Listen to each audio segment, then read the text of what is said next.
How do you add components to the motherboard? Hi, I'm Paul. This is Diane. We are the PC Zombies, and today we're going to build out the components on this motherboard so that we can put that motherboard in the case and test it. Yeah. This is going to be a Hello World build. We're not going to actually put everything on it. We're not going to put SSDs and graphics cards on it because we can actually test that the memory, the CPU, and the motherboard work just by putting the three of those together and then testing with a memory tester that doesn't even require an OS or SSDs or anything. In future videos, we're going to put the motherboard into the computer case, hook up the power supply, and show you how to test it. So let's go, Di. All right. What do we do first? Okay, Di, so we've already got the motherboard laid out on the anti-static pad. The anti-static pad is grounded to the ground in the studio. I'm grounded to the anti-static pad, so I can touch things you can't because you're not grounded.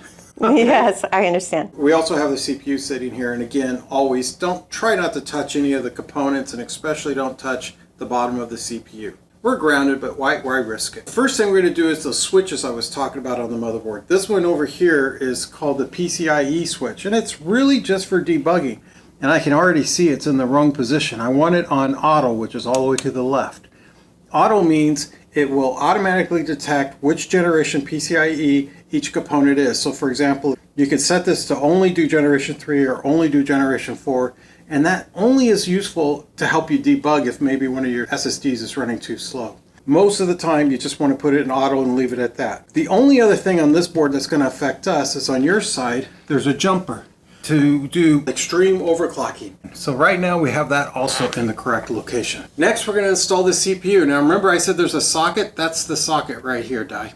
If you open it up, you'll see a whole bunch of little pins. Before you open it up, look down here. You can see a little arrow pointing at that little screw. See that arrow? There. Yeah, I see it. Okay, that arrow needs to line up with your CPU. You can see there's a little arrow right there, right? Mm-hmm. Let's orient that on the static mat the same way. So that this arrow's going down, that arrow's going down. And the next thing you got to do is you got to open this up, which exposes all those pins. So be very careful. This is the point where you don't want to drop your milk duds. All right. So this is a little hook on an arm. Push it down, slide it off to the right, and let it go up. All right. Okay. That unlocks the socket. So now you can open the socket from the back side up, lift it up carefully, and there is where all those pins are, okay? Uh-huh. There's supposed to be 1,700, right? Yeah, 1,700 of those pins. Okay, so now we have all those pins exposed. So before we do anything else, let's get that CPU safely in there. Okay, so I'm being very careful not to drop the CPU, but to let it come down real softly. And it's in spot. Now there's these little notches. You can see them here, here, here, and here.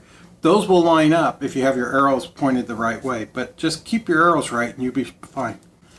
Now the next thing we do is we close this down, then we close this down and put it back, and this comes off. Oh, look at that. And your CPU now is protecting those pins. All of the contact pads of the CPU are touching those pins. You're in good shape. At this point, I like to also take off this little rubber. Save this. If you have to return your motherboard, you will have to put these back on. Okay. That's how easy it is to install a CPU. Oh, wow, that's not too bad.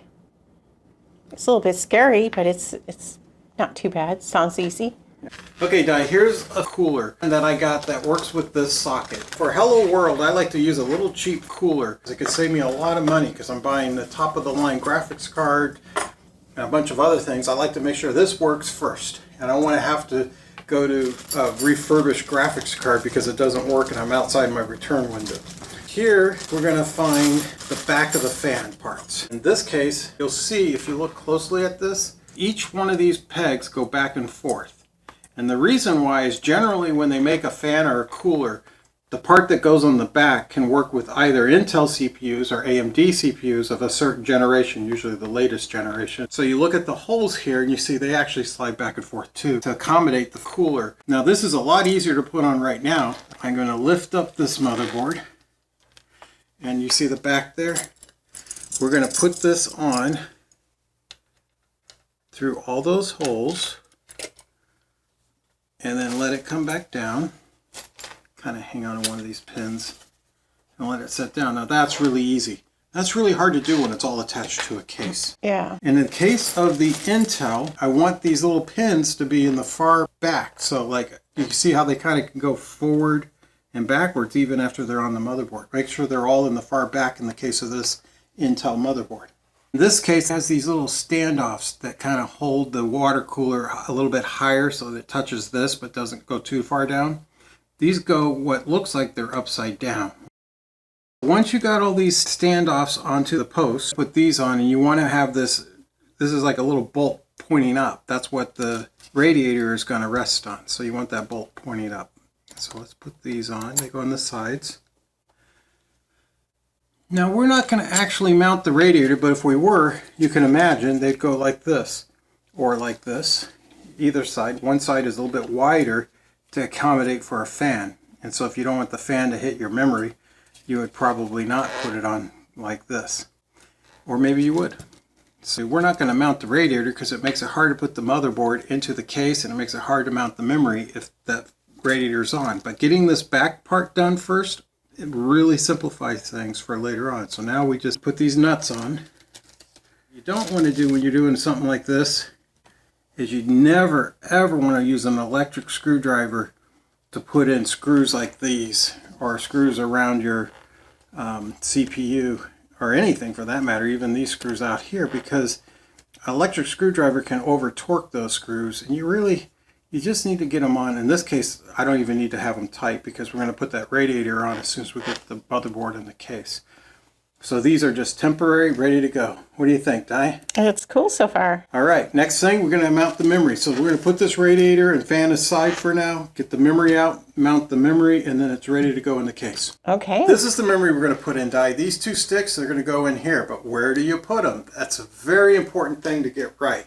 Now, if you look at your two sticks, this is the front of this one, and this is the back. It's got the little sticker on it, okay? Oh. You need to know which way to put it when you put it into the actual motherboard, because one side's going to face the CPU, the other side's going to face away. And in fact, the back side faces the CPU. You can see the front side from this side. Okay. But which of the four slots do you put your memory in? Now, when we did our memory video, we talked about why you would get 2 sticks instead of 4, and if you do get 4 sticks, how you do it and what you do. But the first thing you want to do is you want to bring up your manual, your motherboard manual. Your motherboard manual will tell you exactly where those sticks should go. If you have 2 sticks, you should go into DIMM A2 and DIMM B2. So as looked at from where I'm standing, which is the opposite of you, Di, this is A1, A2, B1, B2. Where's the A1, A2? Is it on that other side? You don't actually see it written anywhere. No. You just have to look at your manual and find out where it is. Oh, okay. All right. A1 is the first slot closest to your CPU. A2 is the second one. A means it's one channel direct to the CPU. Oh. B is the second channel direct to the CPU. If you put both those sticks in A1 and A2, you have both of them on the same channel to the CPU, so they have to fight for access to the CPU. That's why you always want to put one in A and one in B. Yes. If you have 4 sticks, you have to do that, and the CPU adapts for that, but you're only going to get 2 channels working. That's why we only buy 2 sticks. We want 2 channels never interrupting each other. Okay. The manual says you should use A2 and B2 when you put in 2 sticks. You probably could put it in A1 and B1 as well, but if you do the 2s, at least it gets that first stick a little bit further from that very hot CPU, and gives you also more room to put coolers and stuff on the CPU. So I kind of like the way they have it set up. Yeah. Before you put the memory in, you want to open its slot lock. All right, we know we're going to use those 2 channels. What you want to do is put it in back facing the CPU in the slot it's supposed to go in, and make it go in evenly all the way down. And because I'm standing at a weird angle, I'm having a hard time seeing it. There we go. Now, this isn't all the way in, I can tell, because it's kind of wobbly and whatnot. Yeah. But you can also tell because you can still see a lot of gold on the side. If you look way down at the bottom, you still see gold. It's not all the way in. And of course, it won't work if it's not all the way in. Now, I'm going to push it in firmly. It Snap. clicked. I see no gold all the way across the bottom. And you see how this closed on its own? Yes. That's securely in there. Let's do the same with the other one. Its back is towards us. We're doing only the 2s, so B2. Pushing it in evenly all at the same time. Clicked. It's snapped in. I see no gold anywhere. That memory's ready to go.